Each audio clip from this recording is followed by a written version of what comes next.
Assalamualaikum warahmatullahi wabarakatuh. Selamat siang, jumpa lagi dalam channel YouTube saya Bakul Anggrek.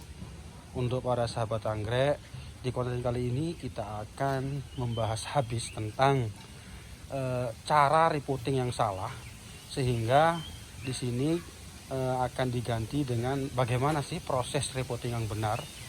Karena kenapa? Ini bahan yang kita reporting yang salah dalam artiannya itu sudah lama sekali tapi tidak ada pertumbuhan. Nah, penyebabnya apa? Salah satu faktor penyebab yang dampaknya besar itu adalah karena medianya terlalu padat. Nah, contoh medianya seperti ini, bisa dilihat. Nah, ini benar-benar tutorial atau cara yang salah ketika reporting, sehingga di sini di konten kali ini kita langsung tanya-tanya atau interview sama petugas kebun. Nah, ini petugas kebunnya. Beliau memang kalau di kebun itu spesialis reporting. Nah, seperti itu. Di sisi lain beliau juga jualan. Jadi multifungsi, multitalenta. Oke. Supaya lebih jelas di sini kita lihat dulu kondisi reporting yang lama. Ini seperti ini. Bisa diperlihatkan plannya Mas Nasi. Nah, seperti ini. Ini umurnya sudah 1 tahun lebih, tapi pertumbuhannya tetap seperti itu. Ya mungkin karena ini memang tidak maksimal karena reportingnya salah. Nah, sekarang kita akan menyaksikan langsung dari spesialis reporting, cara reporting yang benar untuk yang kondisi remaja. Seperti ini. Ini sebenarnya cara reporting yang benar itu faktor yang harus paling diperhatikan itu apa, Mas Nasi? Faktor yang perlu diperhatikan untuk reporting itu medianya.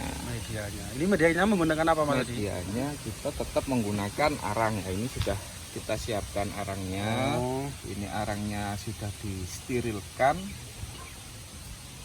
dengan vitamin B1, jadi supaya nanti kuman-kuman yang atau bakteri-bakteri yang ada dalam media sudah mati.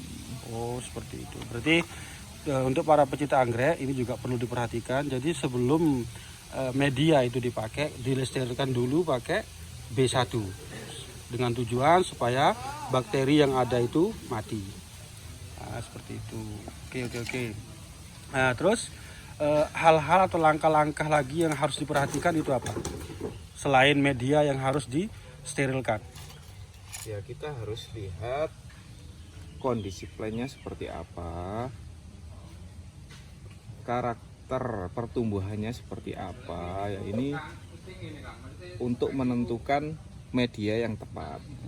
Nah, seperti ini karakternya plannya masih bongsor, rimbun. Jadi kita menggunakan media arang. Nah, contoh kecilnya. Nah, ini karena plannya masih kurus, jadi untuk lebih baik supaya sirkulasi udaranya untuk akar. Nah, akar juga perlu sirkulasi udara lah. Ini supaya sirkulasi udaranya lancar untuk akarnya. Nah, kalau begini kan tidak ada akar yang hidup. Jadi kita menggunakan media tanam arang supaya nanti tumbuhnya menjalarnya ke bawah. Ya, oke. Seperti itu para pecinta anggrek. Jadi untuk yang kondisi plan yang dipegang tadi itu memang sangat membutuhkan sirkulasi udara, sehingga beliaunya itu menggunakan media papan pakis. Sedangkan kalau kondisi plannya seperti ini yang pernah dijelaskan tadi, nah ini lebih tepatnya media yang digunakan media arang. Nah, seperti itu. Untuk teknisi dalam proses packing itu apa ada yang harus diperhatikan? Kalau untuk packing itu fleksibel ya. Ya. Kalau untuk packing kita memastikan kondisi tanamannya aman. Jadi untuk modelnya seperti apa yang penting aman, tidak jadi masalah. Oh ya, oke. Setelah itu kita lihat langsung bagaimana proses packingnya yang benar. Ini Sebelumnya kita kaji ulang dulu. Nah, ini kenapa tadi kok dibilang salah dalam repotting? Ini kepadatan media terlalu padat, jadi menyebabkan arangnya menjadi bubuk. seperti itu. Nah, kalau arang sudah menjadi bubuk, untuk akar-akar yang sehat akan membusuk. Karena media arangnya selalu lembab, tidak bisa kering.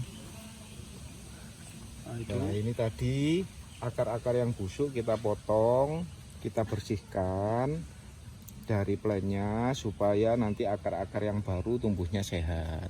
Wah, seperti itu. Kalau berbicara tentang media arang, kadang kan kita kenal ada arang yang jenisnya itu agak keras, ada juga arang yang jenisnya agak tidak keras gitu ya. Ya. Nah, itu lebih diutamakan mana ya? Lebih baik mana ya kita pakai? Ya, karena anggrek ini termasuk jenis tanaman atau tumbuhan epifit yang pertumbuhan akarnya itu menempel. Jadi untuk media yang baik itu yang keras. Oh, yang keras. Bisa, Atos kalau bahasa Jawanya ya. Bisa menggunakan arang yang keras ataupun media kayu. Media Jadi kayu. semua yang berbahan keras. Batu bata juga bisa. Tapi untuk Anda pribadi memang lebih cenderung suka menggunakan media arang yang keras ya dibandingkan dengan yang lain. Apa Ya, mungkin karena media arang itu gampang ditemukan apa bagaimana? Karena ini jenis dendro, ini pertumbuhannya tinggi, bukan melebar, ini memanjang tinggi. Kalau pakai media arang, untuk akarnya nanti bisa menjalar ke bawah dan plannya atau tanamannya bisa tinggi. Makanya ini dikasih kayu buat tahanan untuk pertumbuhan plant atau batangnya. Oh, seperti itu. Untuk memilih penempatan posisi itu apa dalam repotting juga ada? Ada. Kalau Cara bisa, menentukannya bagaimana? Kalau bisa idealnya itu plannya itu nangkring, bahasanya itu Nangkring itu apa ya? nangkring itu batang plant harus ada di atas. Oh, batang plant Harus ada di atas, tidak boleh tenggelam. Karena untuk anggrek semuanya butuh sirkulasi udara yang pas. Begitu pula juga pencahayaan yang pas. Untuk usia dewasa seperti ini pencahayaannya harus bisa dikatakan maksimal. Kalau untuk yang bibit pencahayaannya mungkin kurang lebih 40 sampai 60%. 40 sampai 60%. Lah, tapi kalau kita lihat di situ kan ada 2 batang yang masih hidup ya. Nah, untuk menentukan penempatan yang baik itu seperti apa ya? Maksudnya itu batang ini kan bisa tergolong sudah agak tua, sedangkan ini yang tunas barunya. Nah, itu apa ada tipsnya untuk menentukan penempatan posisinya? Yang penting untuk batang muda atau yang dimungkinkan untuk tumbuh tunas baru seperti ini Ya, bisa di zoom ini ya. Ini ada tunas baru. Nah, ini tunas baru ini nanti dikasih space untuk pertumbuhannya. Soalnya nanti pertumbuhannya itu terus seperti tangga. Jadi kalau ini segini nanti tunas barunya pasti lebih tinggi. Jadi untuk para sahabat anggrek, intinya kita harus bisa menentukan tempat atau ruang di mana di sini ada tunas baru atau tunas baru yang muncul, itu dikasih ruang yang paling besar atau paling luas. Intinya seperti itu. Sekali lagi untuk posisi repottingnya kata Mas Nasi harus posisi nangkring. Nangkring itu kondisi batang tanaman tidak boleh tenggelam atau terkubur dengan media. Dengan tujuan supaya tunas baru yang bakal muncul itu gampang untuk tumbuh gitu ya. Ya. Nah, Tepat itu. sekali Mas Bayan. Jadi memang untuk proses repotting ini ya seperti di konten awal saya itu memang sulit-sulit gampang. Kenapa saya bilang sulit-sulit gampang? Yaitu tadi kelihatannya gampang, tinggal dimasukkan, tinggal diganjal kalau bahasa Jawanya dengan arang kan selesai. Tapi di sisi lain kan kita juga harus tahu ilmunya. Nah, seperti penempatan posisi untuk batang yang bakal tumbuh. Itu kan juga harus dikasih ruang yang luas. Nah, seperti itu. Kenapa saya bilang repotting itu gampang-gampang susah. Nah, seperti ini. Jadi kalau untuk proses packingnya kita lihat seperti ini. Kalau dari segi tangannya kan sudah kelihatan, sudah sangat profesional banget. Mungkin kalau untuk satu plant itu durasi yang dibutuhkan untuk repotting berapa lama? Kurang lebih kalau plant seperti ini mungkin sekitar 5-10 menit. 5-10 menit. Sedikit kan? Sebentar.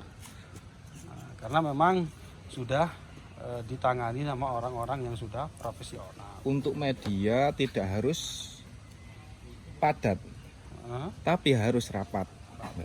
Tidak harus padat, tapi harus rapat. Nah, tanaman tidak boleh goyang. Tanaman tidak boleh goyang, para sahabat. Karena kalau nanti tanamannya goyang, pertumbuhan akarnya akan berpengaruh dan itu menyebabkan akarnya busuk lagi.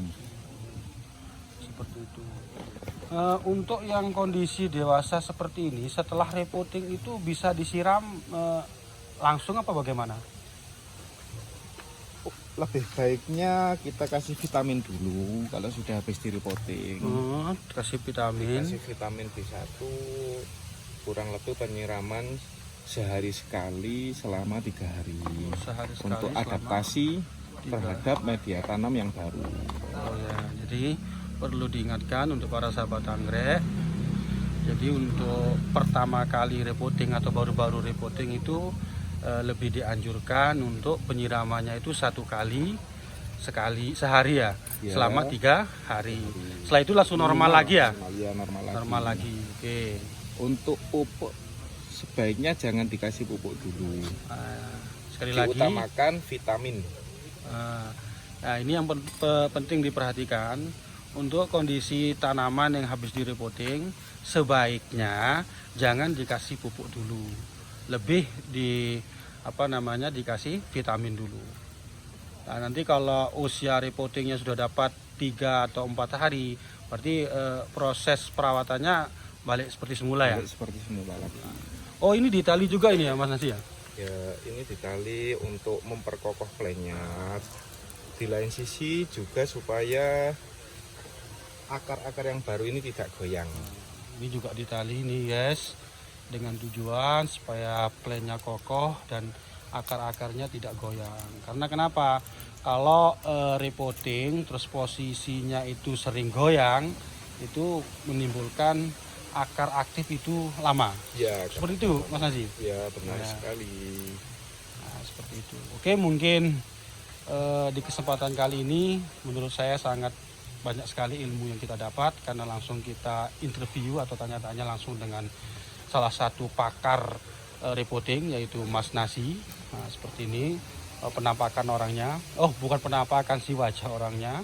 Bisa dilihat kalau kita lihat kayak Sahrukan masih muda. Nah, seperti ini. Oke. Jadi seperti ini. Setelah repotting sangat kokoh. Nah, seperti ini. Oke, mungkin di konten kali ini hanya itu yang dapat saya sampaikan. Semoga konten ini bermanfaat untuk kita semua. Kurang lebihnya mohon maaf. Mungkin kalau ada yang salah kata-kata atau proses pengerjaannya bisa coret-coret di kolom komentar. Karena kita juga masih membutuhkan pemasukan dari para sahabat anggrek yang mungkin lebih berpengalaman. Karena YouTube ini kita buat untuk saling diskusi tentang perawatan anggrek. Kurang lebihnya mohon maaf.